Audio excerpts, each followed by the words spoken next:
Oke, halo semua. Gue Novia. Sekarang udah mau jam 2 pagi. Biasanya gue rilis video itu setiap hari, setiap jam 8 malam. Tapi pada kali ini, karena gue cukup gelisah dan cukup deg-degan, makanya gue memutuskan untuk langsung upload aja deh. Jadi video ini ada kaitannya dengan pemilu presiden yang akan segera dilaksanakan di Indonesia. Memang di luar negeri, di beberapa negara seperti Australia, Inggris, Belanda, dan beberapa negara lain memang sudah mengadakan pemilihan umumnya. Tapi untuk di Indonesia masih nanti pagi di tanggal 14 Februari. Mungkin teman-teman nonton ini ketika udah habis nyoblos kali ya. Tapi intinya gue ingin ngasih tahu apa kriteria paling utama gue ketika gue memilih presiden, apalagi setelah melihat 3 kandidat yang ada. Jujur, dari 3 kandidat yang ada, memang tentunya tidak ada kandidat yang sempurna. Misalkan kandidat yang A, ternyata di baliknya ada oligarki, ada konglomerat, terus di kandidat B diatur partai misalkan, kandidat C punya sebuah isu politik yang masih membekas sampai sekarang. Semuanya tentu punya kekurangan, seperti layaknya kita semua sebagai manusia. Tapi seperti yang gue tadi sudah bilang di awal, ada satu hal yang gue sangat pilih sebagai salah satu faktor penting yang menentukan gue untuk memilih salah satu paslon. Alasan tersebut adalah gue akan memilih paslon yang sekiranya tidak anti kritik. Yang kalau kita misalkan ngoceh dikit di sosmed, kalau misalkan gue bikin video seperti ini, misalkan tiba-tiba gue nanti mengkritik pemerintah, gue tetap merasa aman. Apalagi kalau emang kritiknya valid, kritiknya tuh membangun. Sayangnya, setelah gue lihat beberapa hari terakhir, gue lihat kok kayaknya ada ya tim paslon tertentu yang kayaknya anti kritik ya, yang kayaknya melihat misalkan ada video yang dibuat, terus pembuat video tersebut diancam, dibawa ke pengadilan. Serem banget. Atau bentar gue ngebayangin aja udah gak enak. Nah, dari situ aja gue tuh udah takut banget. Gila, belum jadi aja udah kayak gitu. Wah, padahal baik lagi emang semua paslon ada kekurangannya. Apalagi dengan tim pemenangan atau koalisi yang besar, tentu tidak akan mudah untuk mengendalikan setiap individu yang ada di tim tersebut. Ya kayak kita main bola deh. Misal kita di tim itu punya pemain A yang jago, pemain B yang jago, punya pemain C yang jago. Tapi ada juga pemain D yang suka males gitu kalau misalkan lawannya mau ngejebol bola, nggak dikejar pemainnya. Ada aja tuh yang kayak gitu pemain. Dan itu juga tentunya jatuh. Dan itu juga tentunya terjadi juga di salah satu paslon. Sekali lagi tidak ada yang sempurna. Tapi cuy, kalau anti kritik tuh udah gak bisa deh gue tolerir, bener. Sumpah. Karena kita kan rakyat. Itu presiden yang milih rakyat. Harusnya presiden tuh ya nurut lah. Harusnya mendengar aspirasi rakyat. Ya kalau misalkan rakyat, kebebasan berserikatnya aja sudah terbatas oleh karena salah satu paslon, ya ngapain? Situ siapa? Situ yang punya negara? Ngelarang kita rakyat-rakyat buat kritik. Ngelarang rakyat buat ngasih aspirasi. Aduh, ogah banget.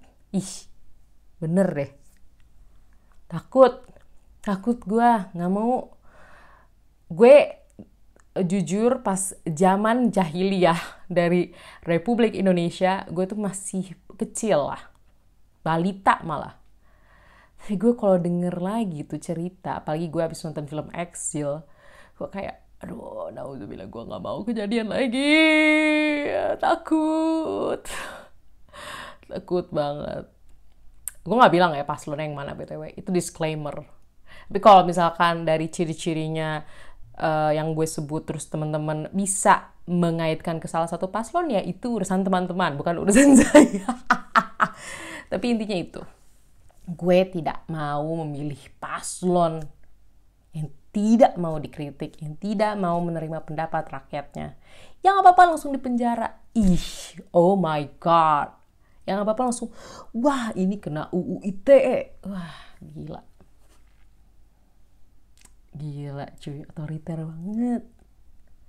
Nggak malu tuh sama dunia yang suka bilang Indonesia adalah negara demokrasi ketiga terbesar di dunia, terus tiba-tiba hanya karena pilpres tahun ini tiba-tiba titel demokrasinya hilang. Gini, kalau Indonesia negara kecil kayak negara tetangga kita seperti misalkan Singapura, ya akan lebih enak untuk ngaturnya karena penduduk Singapura sama Jakarta aja nggak beda jauh. Lah kita kotanya tuh ada banyak, di Jakarta, Bandung, bahkan Depok juga gede, Bogor.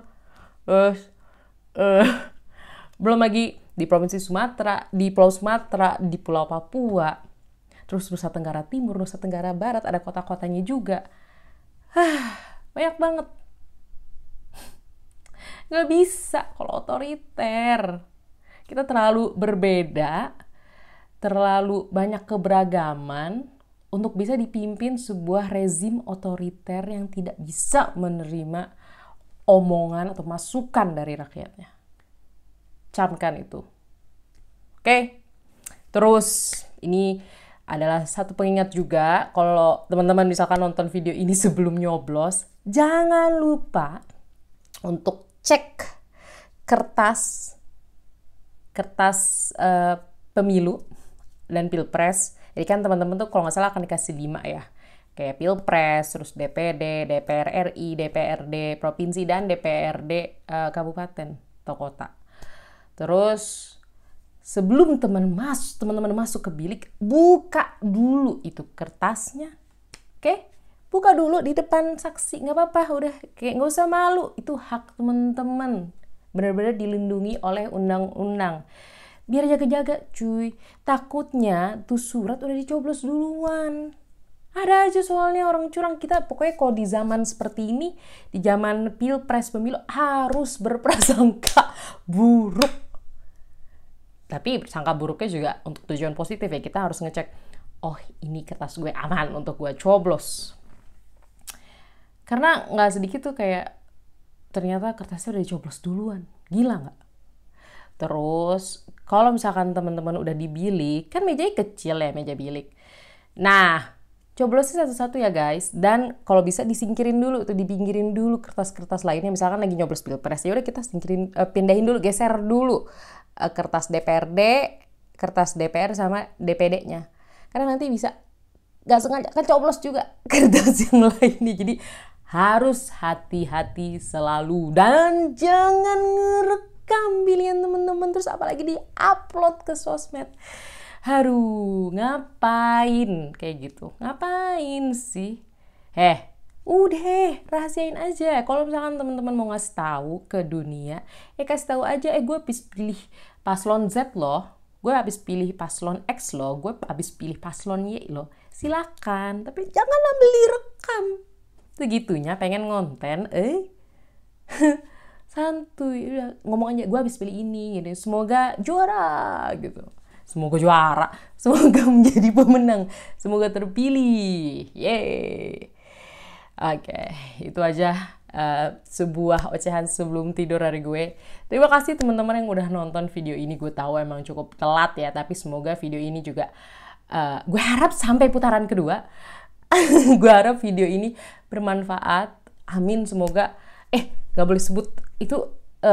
Gue berharap semoga terpilih sampai putaran kedua. Gue gak mau putaran satu. Putaran kedua siapapun paslonnya, dan semoga videonya juga bermanfaat. Kalau teman-teman punya pendapat yang lain, boleh banget langsung share di kolom komentar. Dan terima kasih sudah menonton, sampai jumpa di video selanjutnya. Dadah!